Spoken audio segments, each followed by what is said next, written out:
Hey, how's it going? Going Good, thanks. great. Hi. Ethan, Joseph, Joe?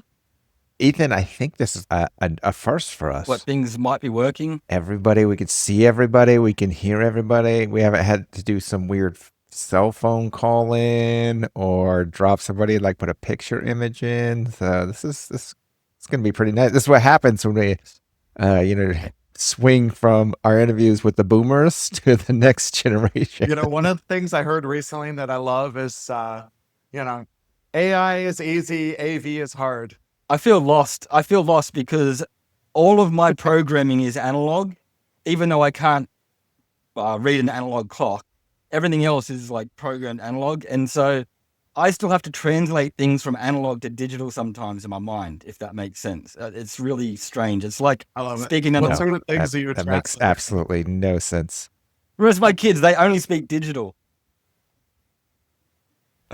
Does that mean you have to text It, them? Is it that means like dinner? they think everything I talk about is a myth because everything that they see today is real now, Ethan, right? everything you talk about is a myth.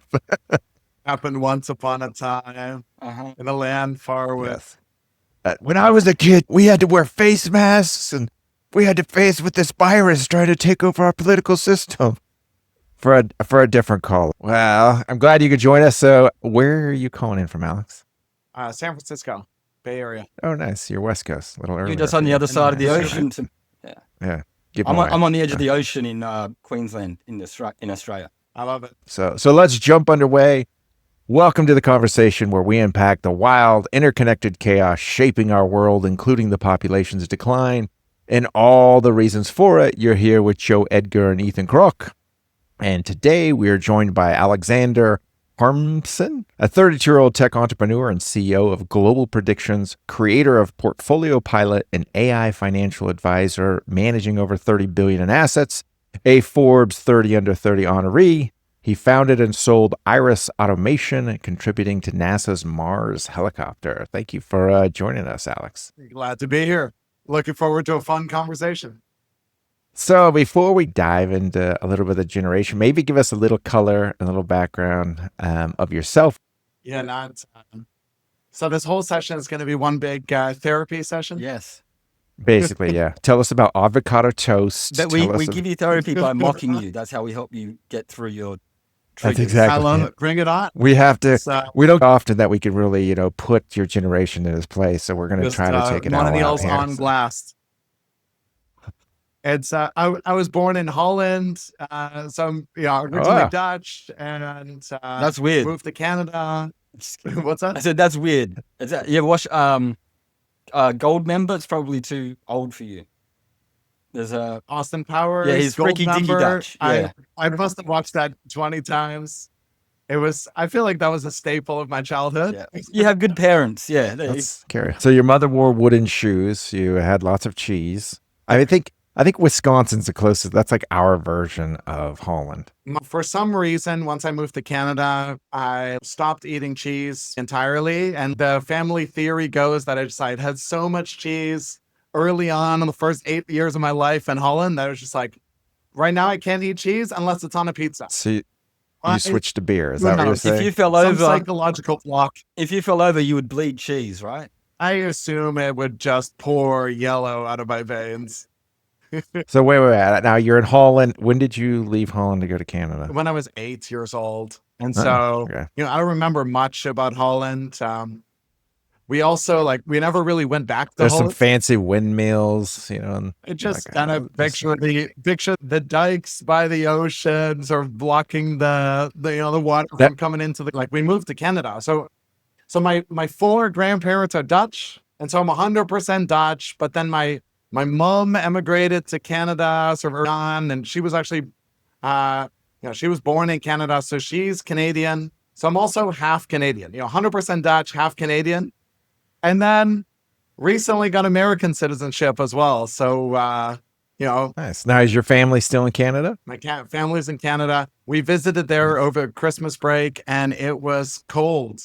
We have two kids, a 4-year-old and a 2-year-old. And I think it was probably the first time they ever saw snow and first time they ever went sledding and first time they ever Ah, wore snow pants. And, it's like -40 and I mean, they don't live anywhere in Canada. They live in Edmonton, which is like the most northern big city in dear. Canada. Oh, So are I'm the happy I Cowboys. live in California. That's the only place they have Cowboys is Edmonton. So. Do they have It's, Eskimos? yeah, Do they have Eskimos there? Calgary, Edmonton, they have a stampede, and it's basically the Right. Texas of Insane. Canada. All right, exactly. I went to school with quite a few Canadians, and they told me all about Stampede. I'm like, what? Like, yeah, you Texans got to get up here. Cowboy Get drunk hats for and a all. week. And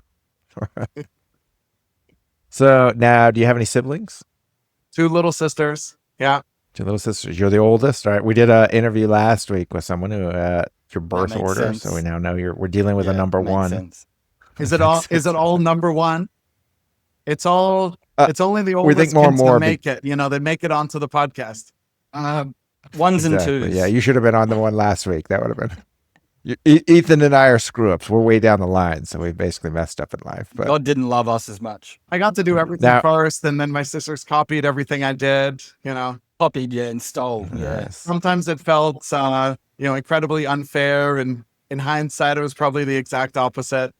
Right? I got to do everything first. I got to be in charge.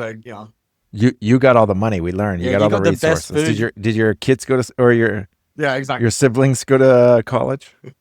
They went to college. My sister, so the oldest younger sister, actually, went on to do a PhD, and then an She had actual to show you up. an MD as well, and now she's like a neurosurgeon resident. Oh, she's definitely showing you up. Yeah, that's I feel like there was a certain point where it was neck and neck, and then she went You down gave up. some additional 15 years of schooling that I just couldn't follow.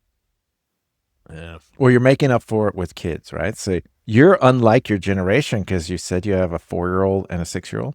I have a 4-year-old and a 2-year-old. Yeah, 2 2-year-old, boys. 4-year-old, 2-year. They're awesome. There was a period of time, like over the last couple of years, where we had 2 under 2, and that was pretty wild. That was craziness. So I run this company now, Portfolio Pilot, right? It's a startup, and all the startup craziness that comes along with that. My wife also runs a startup, and so Oh wow. she's an entrepreneur. They've raised about $20 million. She has, the PhD and a veterinary degree, and Yes. also We'll never does be good enough for software those. Yeah, you're going to be one of us soon, and you still wouldn't have been accomplished compared to your wife and your sister. That's what I mean. It's like we're not going into that where there's no way your wife or your girlfriend never thinks you're good enough. So just face that reality. It's just men under but you did attack get 2 again. kids. Now, when did you get married? You're 32 now. we got married 2 kids. in 2017. 2017. That's before the shit went down. You got married pretty young.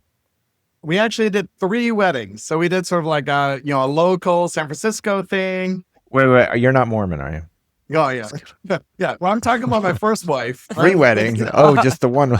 No, 3 weddings with the one wife. Just Nice. Now that's just because you had to go to Holland, you had to go to Canada, you had to go to San Francisco. Is that the 3 weddings? her family is in India, Oh. and so we basically did something here in California, and then we did a big Indian wedding, and it was February 2020 that this happened. Oh, So if we're talking about Yeah, you got stuck in craziness- India You for just 2 squeezed years. it in. So we flew to India, and I remember we were supposed to go through Hong Kong, and they actually rerouted us to Japan because there was a large outbreak of 20 cases. This explains the first child. Let's go back a little bit because you're on the younger side of getting married. How many people your age do you know that are married nonetheless have kids? Okay, I think there's 2 answers to that question. One, Sounds like you're trying to come up with an excuse of why you're willing to marry your wife, but I don't think you need one. I think no, I'm she settled. Absolutely. I'm Okay. thankful Nice, every nice. day, no, I'm thinking, if I think about all the other daycare parents, for example, I'm the youngest by far, right? They all actually make fun of me being the youngest and born in the 90s. And, one of the other parents is 45, right? In Canada, where we moved to the middle of nowhere. And it was a town that, I don't know, 20, 30,000 people. And it was one of these towns where you live there for generations and your kids are going to be there. And like maybe they go to local college and they come back.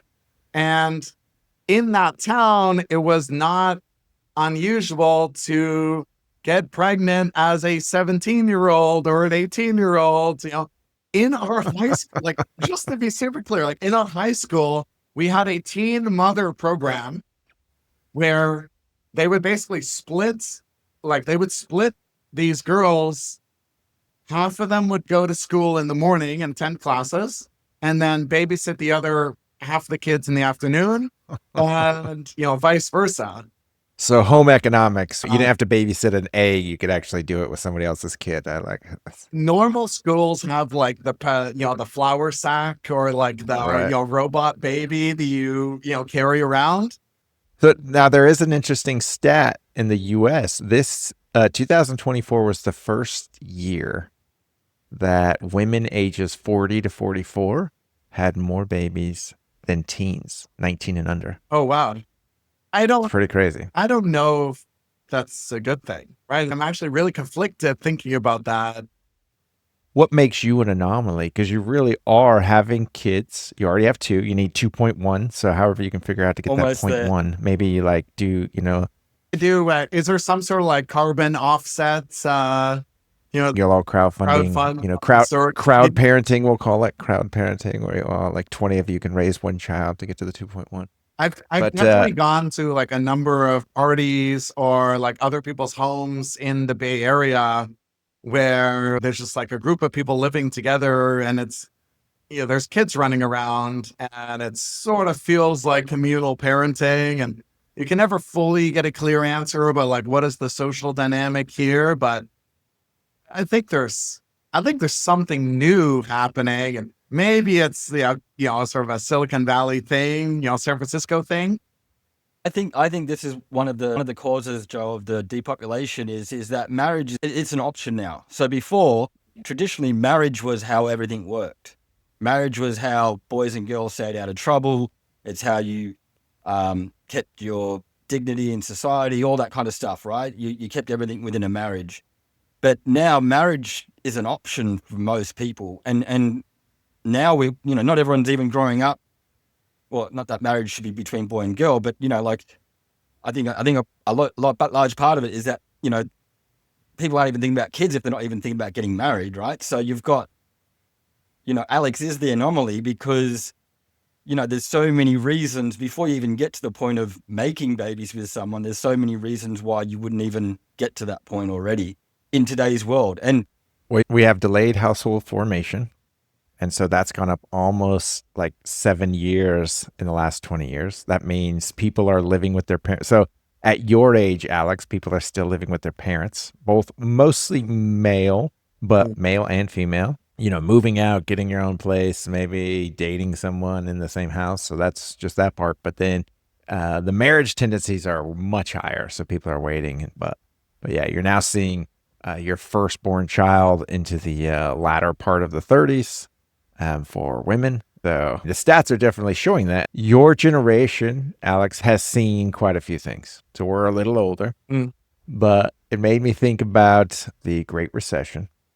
So if you just think about the hits that they have taken during the Great Recession, 2008, if your parents lost their house, okay, you don't like real estate anymore, right? So you're like, okay, I hate real estate. I'm not going to buy it.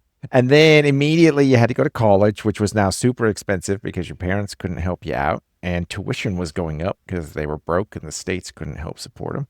So tuition was more expensive. And then if they got out of college, if they were lucky to land a job, they didn't get paid much. So that whole generation is sort of taken a couple of hits. And then because they hated real estate, they didn't own any real estate pre-COVID. So now you see the rates of those who own real estate and don't own real estate are substantially different. So baby boomers, 80% of baby boomers own the house. If you're a Gen X, it's like 65% of Gen X own a house. Mm-hmm. And it has been true for many years that a house is one of the number one ways to build wealth in the US. I think that's the same Canada and Australia and probably Holland as well. But real estate's a big part of growing, long-term wealth. So they've been hit there again. And then they had to take on a whole lot of debt to pay for their school. So now the same generation jumped in a lot of debt. So I'm building the story trying to imply that maybe this is a generation different than some others. There's obviously like so many different factors, right? The top three things that immediately jump to mind for me is I think there's the church plays a huge role in the story. And it's surprising to me that you wouldn't include that in sort of like major factors. I think there's something about, the baby boomers, but in a very different way than you mentioned. Like, I think there's something about the fact that the baby boomers aren't getting out of the way in the way they used to, previous generations used to. The nurtured. Is this the entitlements? And then I think the third piece is about education. I think it's so easy to go down the education path that people delay things for years and years and years. And everything you mentioned is an important part of that, but I don't think the real causes. I feel more to me like there are sort of like the common things that people talk about, but they're sort of like more causes 4, 5, and 6, and not 1, 2, 3. And we're talking about like sort of the correlation is not causation. In other words, there's a lot of raindrops in the waterfall, right? There's a lot of water in the hole that breaks the dam. Yeah, it's never just the one thing. They're all compounding. This would be the generation to get hurt by a waterfall, of course. Right? Don't go chasing waterfalls. That's what TLC said. There you go. If we're talking about the church, like I don't know, I feel like my grandparents were like completely the church was everything, obvious third place. And I think my parents went to church and they took us to church when we were young, almost out of obligation. And I feel like we never really went to church. It just didn't, it felt like that era was almost over. And I think millennials in particular across the board, and I don't know the exact stats, are less religious. Yeah, definitely. Church attendance by all religions have way down in the U.S. I agree. And you can see the decline in religion, especially in the last 15, 20 years in the US. But it's probably a good thing to kind of look at Australia as well, because Australia was traditionally atheist, right? We're still very atheist. And if anything, we've grown more religiously in the last 10, 20 years. If you look at our stats, religion's growing here. But the thing is, we used to have traditional marriage here, and traditional marriage is not a thing that's happening here now. Like a lot of new families aren't even families that are married. A lot of families are broken families, or part member families. Ethan has 8 wives, just to give you some I'm on the context, Elon Musk plan, so I'm speaking from experience as well, and maybe I know more people because of my situation. But when in the 80s, when I grew up, I knew that I was going to get married and have kids. I try to talk to my kids sometimes about that kind of conversation, but that's one of the last things on their mind. But that was always, how old are they? Every week I was reminded, because of church, I was reminded that I was going to get married too. So I did go to church. I'm Ethan's oldest son, so it's you can see the resemblance, except Thanks, Pop. Just to touch on what you're both saying, maybe there is a religious belief. I don't know what church we're talking about, but whatever religious belief, the religious institution, like the ability to meet people, the expectation that you meet in a manner where you start dating and there's sort of a path to marriage. Like meeting someone at church and starting to date from that initial meeting feels like a very different initial meeting than meeting on Tinder or Bumble or the nightclub. It's like there's from our generation, we used to go to the nightclub. Like 3 years further in the relationship immediately just because we meet at church compared to some dating app. I see. So one of them has confession built into it. So you're like, wait a minute, this is not so easy. Is that a new Tinder feature? Guilt-free. Meet me behind the bleachers. So maybe the place in there where people now they feel reprieved from a religious oppression. So like, well, we don't need to procreate as fast. I don't need to get in a situation where I meet someone long term. Then you mentioned kind of the boomers. So that would be like their parents or their grandparents' involvement. Yeah. Is that more We like, both, pyramid and sort of the big bulge, right? I think if we're talking about real estate and jobs and like there's just sort of a natural progression and recycling of like great opportunities for the next generation. And that feels like it hasn't happened. oh, I see. So really you're talking about the work environment in general, that the boomers have not really left. They're still living in their home. They haven't moved out and handed over the next house. And in fact, there is stats that 72% of boomers say their house is too big for them, which would be, to your point, that they're living in a house way too big and they're not selling it. There's just more of them. Right. And so it's like, I think it's a whole bunch of compounding factors with baby boomers that basically, soak up the opportunities for like this next generation. Now you bring up that soak up almost this sponge of opportunities. So it's interesting that you say that because 61% of those between the ages of 18 and 24 are not in the U.S. That's pretty shocking. So 61%, 18 to 24, now prefer socialism, which is a mind-blowing concept because socialism hasn't worked in any country ever, anywhere. It's never worked. So many examples of its failure, but yet they still believe it. Recent news, Peter Thiel and Mark Zuckerberg's letter, which goes back to 2020, but it's kind of resurfaced again in a conversation where Peter Thiel, and fellow Austinite here, but he alludes to the fact that maybe they're not socialists. Maybe they just hate capitalism. And that's the crux of the argument. And that could be, something I think leaning towards what you're saying is that maybe they do just hate capitalism because some of these things that they, one thing upon another, they've made. Now, we're starting to build a case that it's not their fault. Right. Right. Yeah, and is that feels true? like anti-establishment more so than pro-socialism. Right. And I think those it's easy for people to slap a label on it, but I think those two things are specifically, they come from a very different place.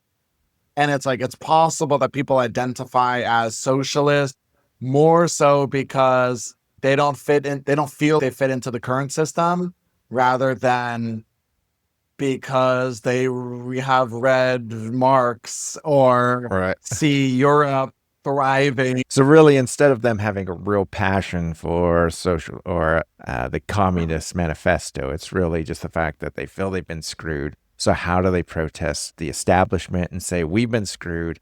This is a group that was born into social media. It's existed your entire adult life. You have watched all of your friends create false narratives of how amazing their lives are. Yeah. And so you're constantly seeing oh man, I got to go check out this place and do this. Our generation of girls used to go to the mall and take the glamour photos. And your generation is the selfie generation.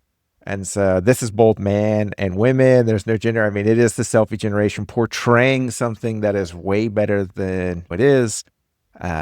And inside of that realm, there's a lot of pressure, I assume, on everybody to say, oh, I want that life. So now you're seeing people also delay many things. They're delaying education to go for travel. And there are now higher percentages of people who want to take on experiences. I was just going to say that. Right? The word experience is definitely going to come up. You're obviously a precocious guy. You married a very precocious woman. You had this helicopter company. You sold it. You had a nice little financial exit, I assume. Mm-hmm. Yeah. Bought a house in the Bay Area. Felt comfortable enough to have kids. And now, how did that change? I mean, the next thing, right? So mine came slowly. Most of all my wealth, it wasn't there. It's not one day. I mean, I've had very large exits, but I already had built something in real estate. So I do remember one guy, we bought his company. We bought it for $50 million and his cut was 30. And that was mind blowing. I mean, that was life changing for him. And so the first thing he did was bought 2 really fancy cars and a house. And I did tell him, I was like, just wait it out a year because then you'll settle it in. But Right. maybe walk us through that experience, how that changed you, but also noting how that's so different than your entire generation. I definitely feel like a bit of a pariah, sort of no matter where I am, right? Because I left home at 18 and moved across the country to college. And I traveled the world, but basically like figured out a way to do it with study abroads and internships, and it's like found myself interesting stuff in Germany and LA and startups in the Bay Area. And I think like with my previous company with Iris Automation, we started in 2015, sold it in 2021. And we started originally in Vancouver. And in Vancouver, like we had raised a little bit of capital. We'd raised about $360,000. We were like, this was computer vision, robotics, autonomous vehicles, drones, like super interesting stuff. Very early AI, before AI was cool. And I was getting invited to speak a ton, just on stage at a bunch of places and asked to be mentor and advisor to a bunch of different companies. And then we got into Y Combinator, this accelerator program in San Francisco. And I was much more arrogant then than I am now. But basically coming down to San Francisco, like I would meet people at parties and they would say, even though I just came from this world where I was on top of the world, at parties, people would say, hang in there, you'll just keep grinding it out. Once you raise your first $10 million, then it starts getting interesting, right? And I run into people who just sold their company for 200 million. And, this guy just sold his company for 600 million, but it wasn't above the liquidation preference. And so he walked out with nothing. And he just, back to zero and starting again. And, this other guy was just like figuring out a way to build an aquaponics farm and is like making money hand over fist. And I say all of that because like I kind of feel like I'm in a real weird world here where everyone is doing something, and like it's so crazy expensive living in San Francisco. Like the burn rate tripled overnight for the entire company, moving down to San Francisco. But there was just an energy and sort of a feeling like I am a small fish in a big pond. Maybe for the first time in my life, I am together with a whole bunch of other people who also sort of feel like pariahs and outcasts. Island of misfit toys. I mean, it's similar. Austin has a similar vibe. So 20 years ago, if you raise 1 or 2 million, you could make the Austin Journal. But now we have Peter Thiel, Elon Musk, Joe Rogan. So it takes a $200 million exit to make a small section. Right. No, he doesn't make it. Austin He gets Journal. You get page. Yeah, exactly. I was 20 years ago, I was making the papers. Now I'm not even in the side section anymore. So it does show, I mean, but I think what you're saying is being in a place where people are doing bigger things kind of keeps you a little bit humble. But then there's a perspective of those who are not as fortunate as you, that really had to come out of this realm of, having an exit, now having money where you're like, okay, maybe you took on student debt. I don't know if your parents helped you out in college. I put together a list of like 300 different scholarships and in one big spreadsheet, and I like wrote out all of the dates. And then I just every single weekend, like I would apply for like 5 to 10 scholarships. And I ended up with something like $300,000 worth of scholarships. And I actually ended up having to like write letters declining the scholarships because I hit some sort of limit for the scholarships. And I mean, So this brings obviously an incredible situation. I'm very happy about that. So I didn't pay a cent and actually ended up net positive at the end of university. Wow. You And made money off because of some of your the scholarships paid for tuition and some of them actually paid for like food and housing. And two of the scholarships actually paid for like sort of, it wasn't fully paid for, but some supplemental income. so that's how your parents were able to help your sister Which going. in turn paid for the frat parties. There's a scholarship for that, Ethan. You can A get a scholarship. scholarship for that. And so, okay, so I didn't really end up with student debts. I actually ended up like taking on a little bit of student debts to help fund the first company. So you didn't need it for your education, but they're pretty nice It loans was like because if you can do basically it and an go to a little interest-free bit of school. loan, and so that I didn't have to pay off for a certain period of time, and Nice. so yeah, that was sort of like the first seed capital, startup capital. I mean, we're talking about tens of thousands of dollars, right? Nothing crazy Right. in the world of Peter Thiel, but quite meaningful as a student, not broke, not student debt, but nothing really to my name except a degree. So I got this next question for you. That's an interesting one because it's something I've been pondering on for a while, and it's mostly aimed at males in the younger 25 to 40 age. Mm. There is a lot of pressure to basically have almost the same story you have. Like what parent wouldn't want that? It's like, and to be able to pull this off is an anomaly. I've now been in Austin for long enough to this tech scene that I know 99% of the startups. I definitely, my own portfolio, I mean, I'm at like 92% of them are fails that I invest in. And it's an ongoing thing where do we put too much unjustified pressure now on men?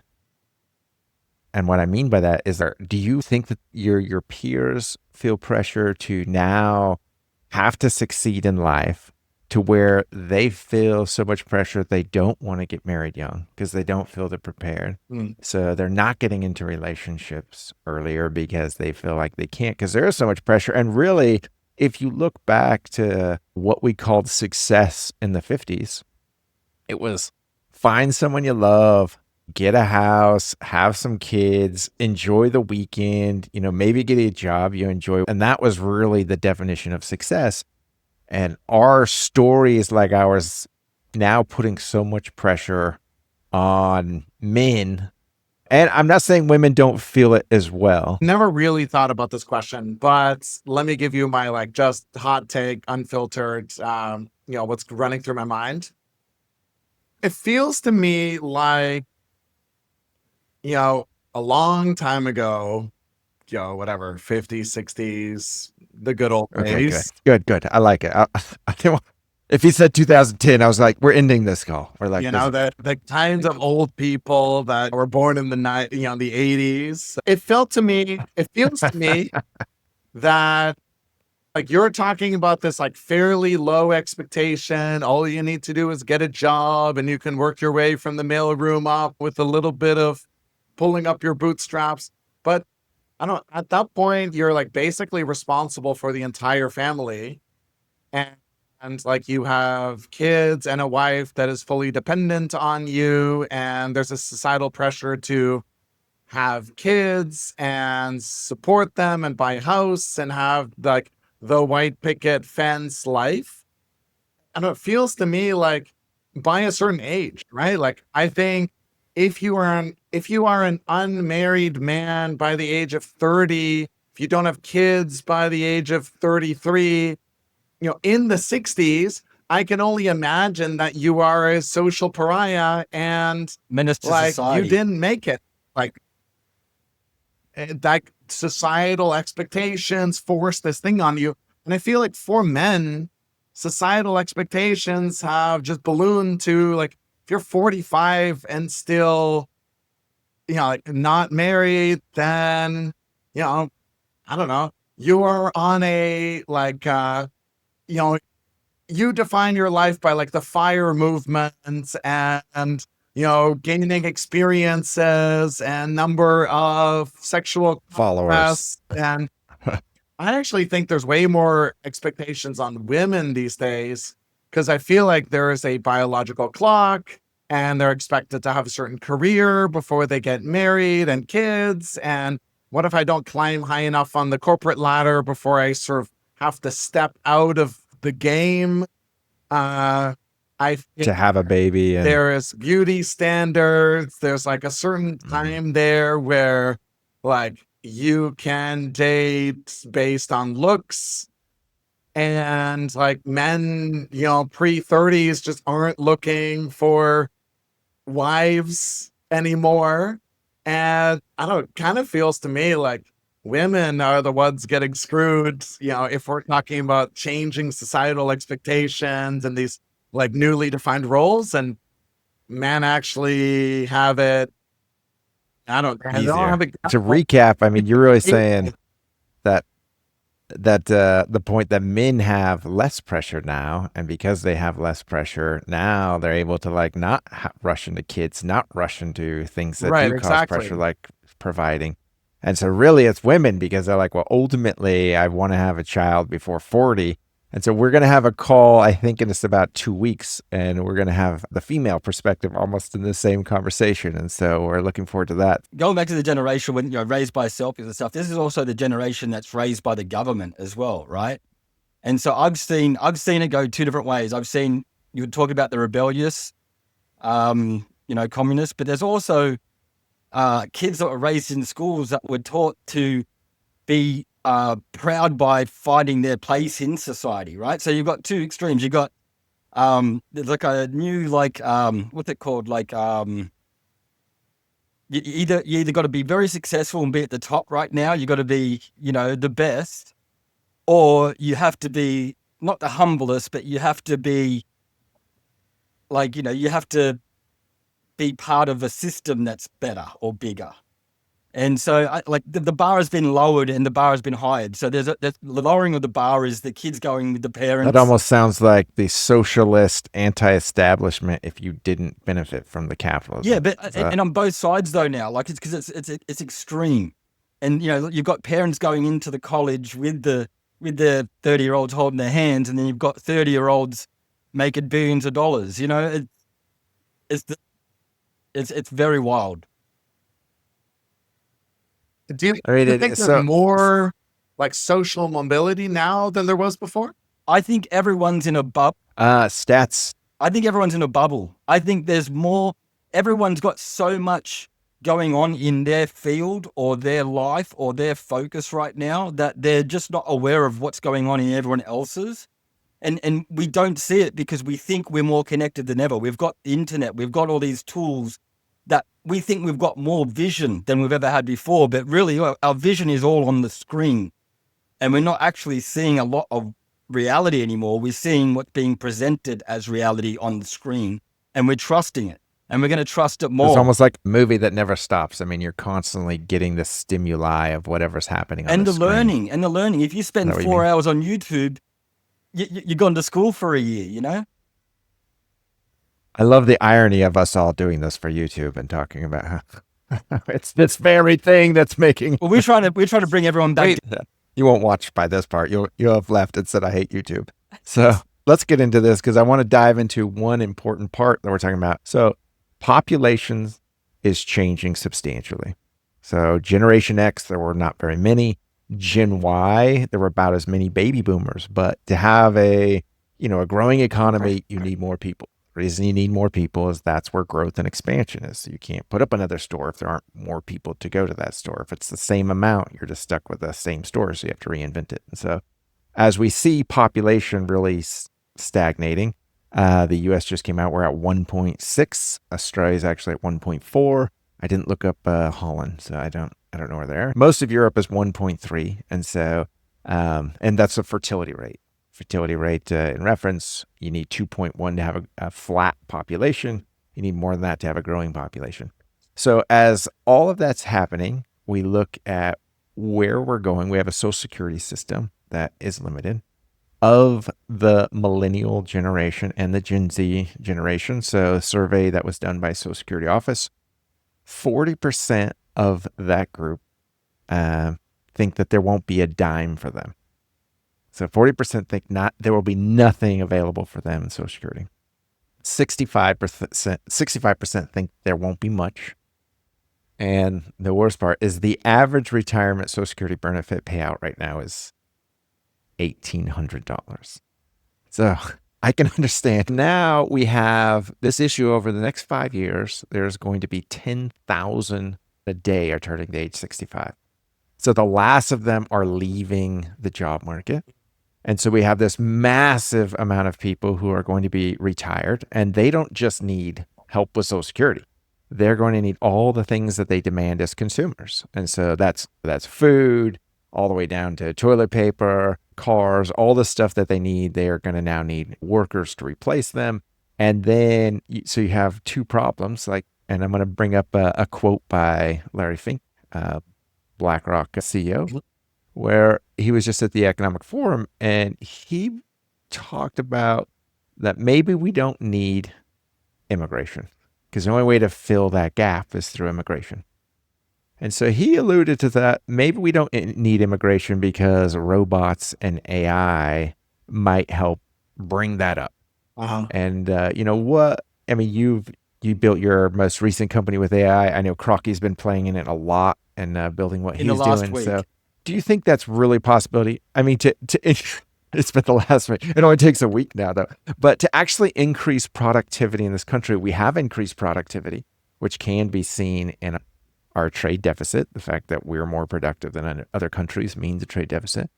But the requirement to increase our productivity would almost be 5-fold.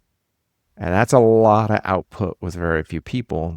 What are y'all's take on, can we really see that type of growth? Because we are talking about in the next 15 years replacing a massive amount of people in basically our labor force.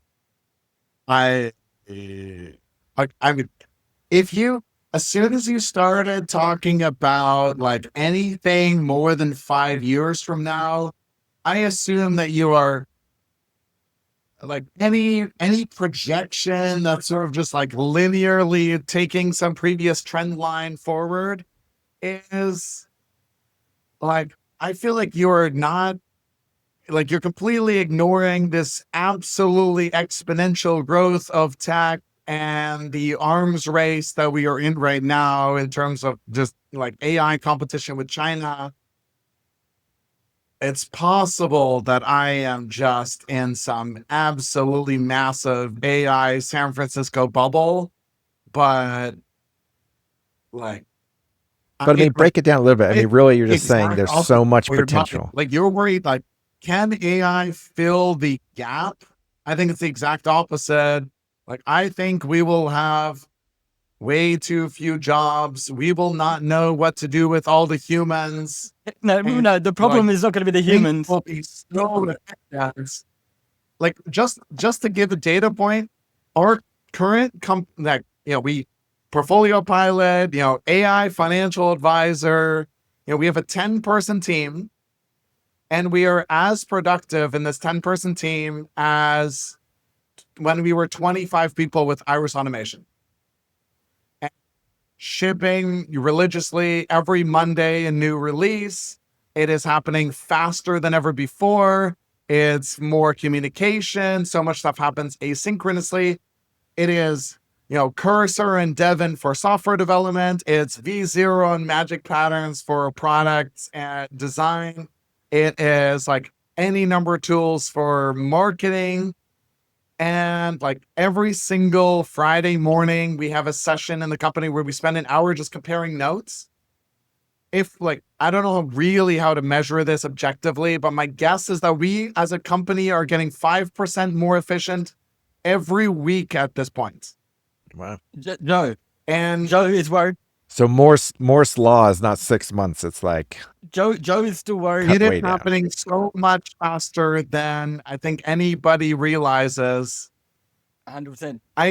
My grandparents were in town this over the weekend.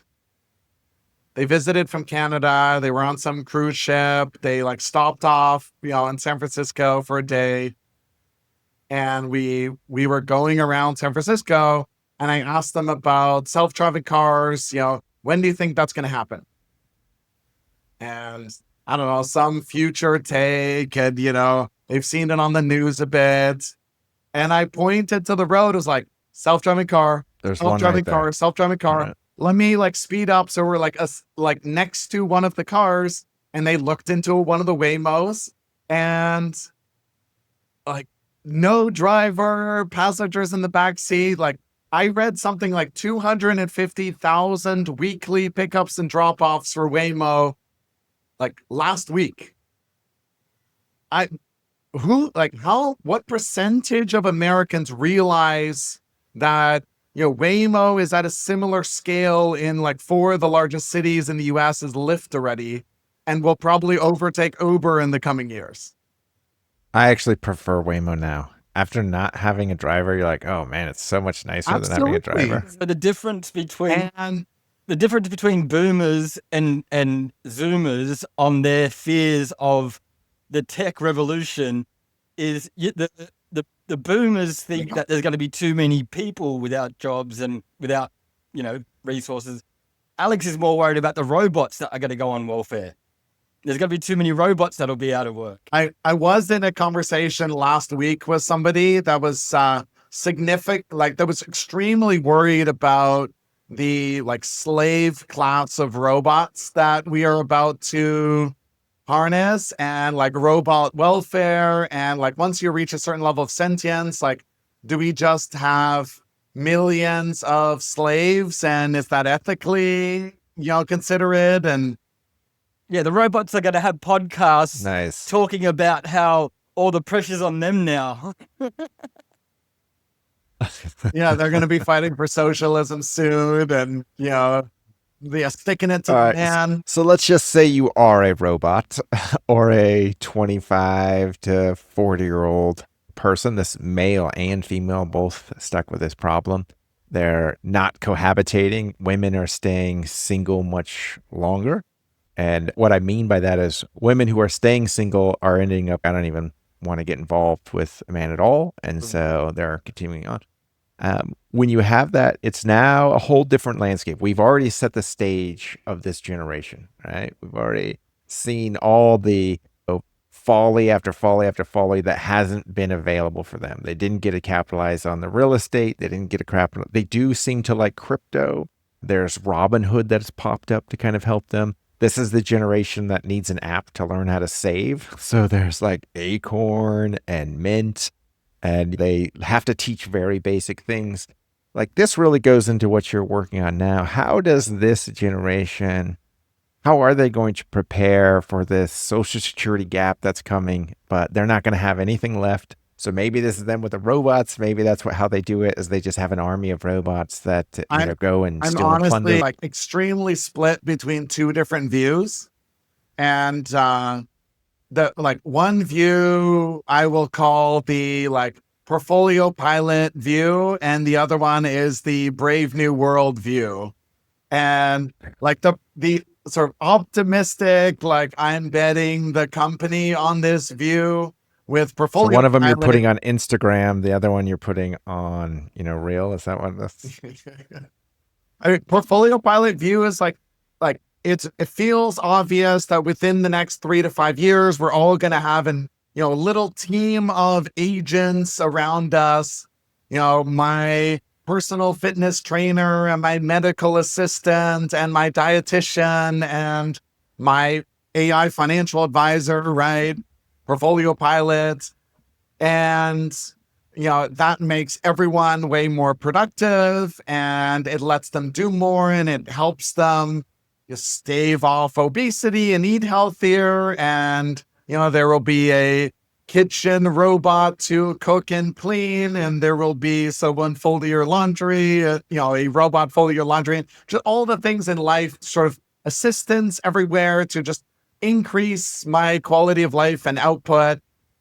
And then that's not necessarily incompatible with the other worldview in the direction, but it feels dystopian in a completely different way, which is at some point in the next couple of years, we this bubble that Ethan talks about, right, envelops us completely Don't go into Ethan's bubble. This is not a good Not a place. safe bubble. in a the Wall-E worldview, right? Screen in front Not of you, oxygen that's serving going up on inside of exactly that what bubble. you need, together with some sort of drug like Soma that it has no side consequences and lets you just escape entirely.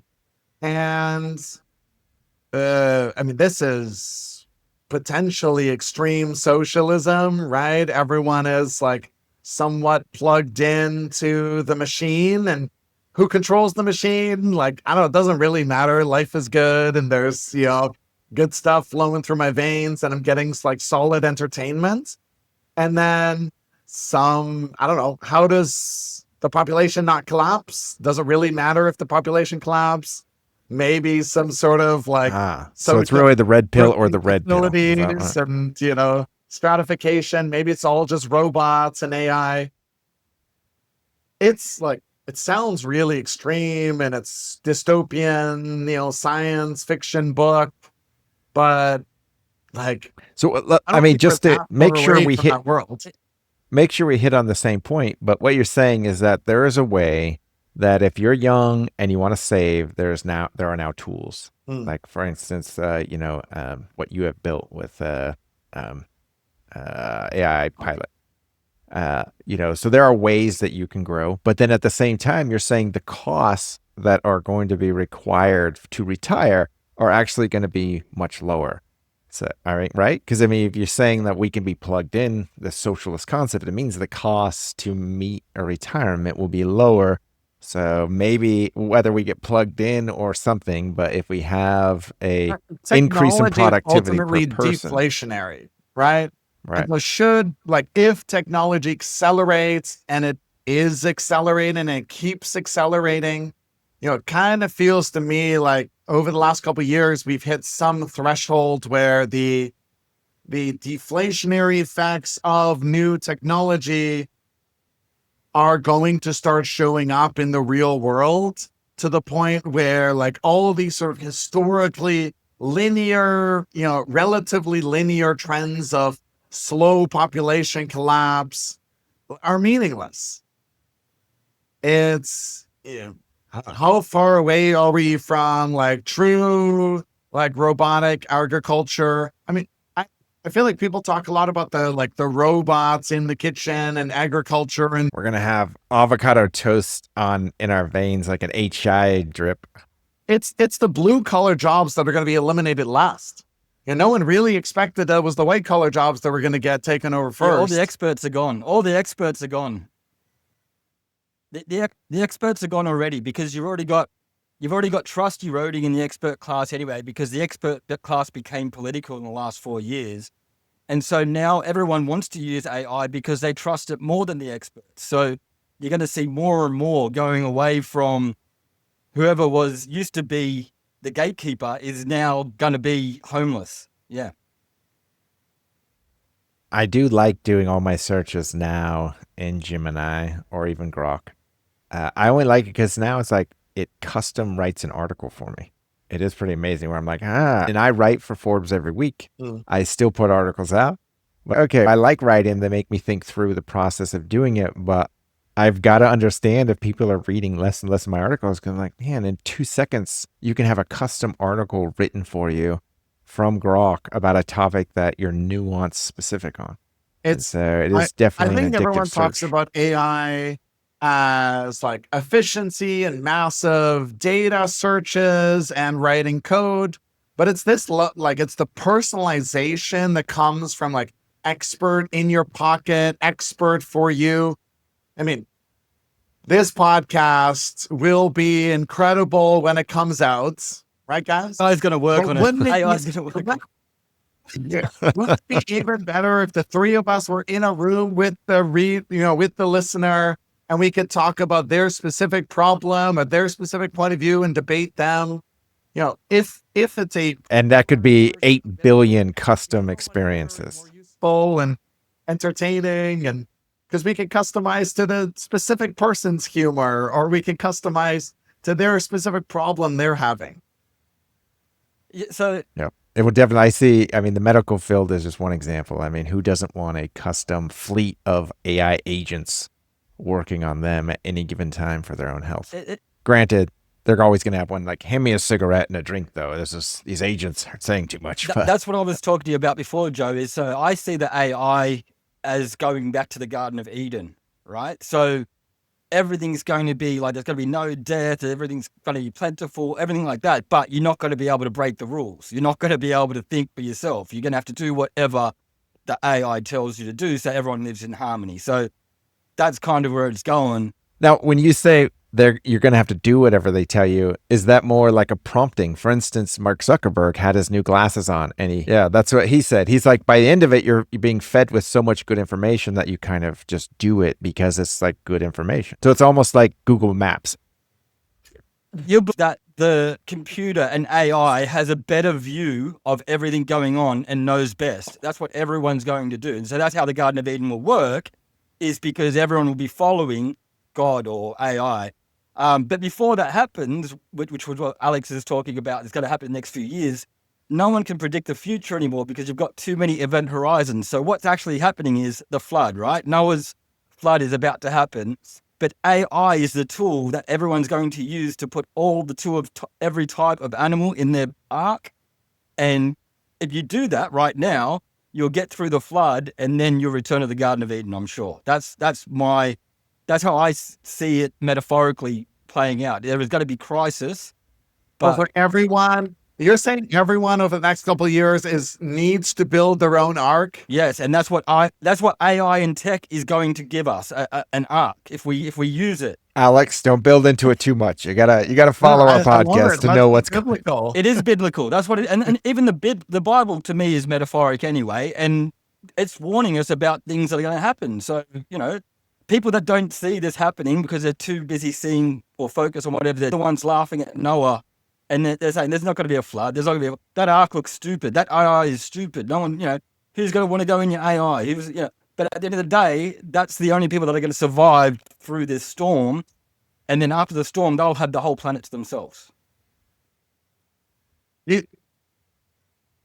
you have an idea of like how to build the ark, or what do you need to build the ark? I think, like, what are the animals that you're taking there? Yeah. Like, No. Are we talking about Alex? accumulating? Don't. Alex, only this last week, him, I think Alex. we're getting there. I think I used to be a skeptic of AI because AI still can't predict what I want to text. AI still, like, Netflix is shit at picking my next movie. Like, I'm waiting for series 2 of Netflix to come out because series 1, I've finished it, right? It's all done.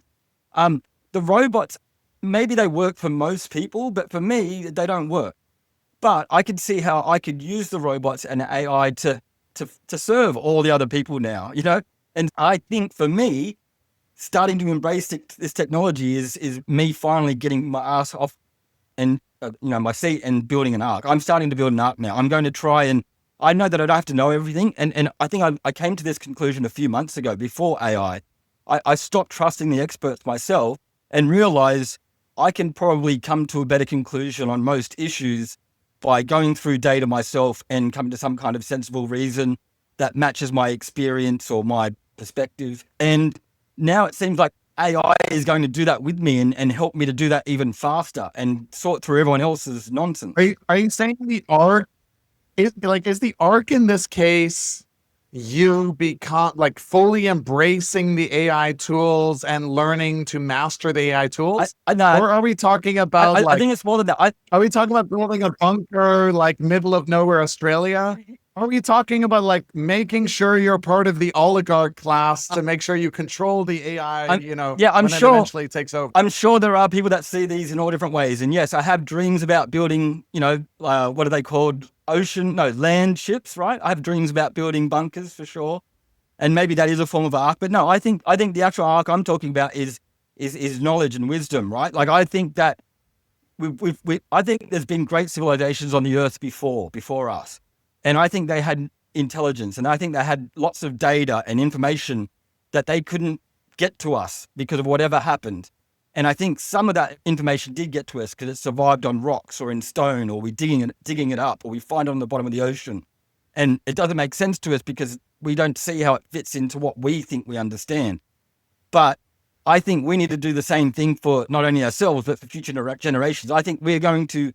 I mean, it sounds like the arc is don't be gullible, and you're trying to, if you can figure out ways to I think balance the arc, yourself the in arc some is kind of wisdom realm of not falling for AI misdirection. the arc is not counting on the sun. The arc is not always counting on being a sunny day, right? The arc is not being like you got to. Noah's collecting two of everything. He's gathering everything he can, all the knowledge he can, and if we can keep this, these learning language models, if the power goes off, we're stuffed. You heard it here, folks. Right here, we're. It's been great to have Alex join us today. Alex, if you want to tell us a short little bit about Portfolio Pilot and where people can find out more information. I appreciate that a lot. I love this conversation. Portfoliopilot.com, right? We built a personal AI financial advisor. It's free to get started. Basically, for $29 a month, we will give you actual fiduciary financial advice tailored to your specific portfolio preferences, personalized in all the ways that AI can. Find me on Twitter or X at Alex Harm, and figure out how to build your arc. Figure out how to build your arc. I love it. This is very different podcast than anything I've ever been on. It's great to meet both You're of you. welcome. Thanks, Alex. Have a good day. Awesome.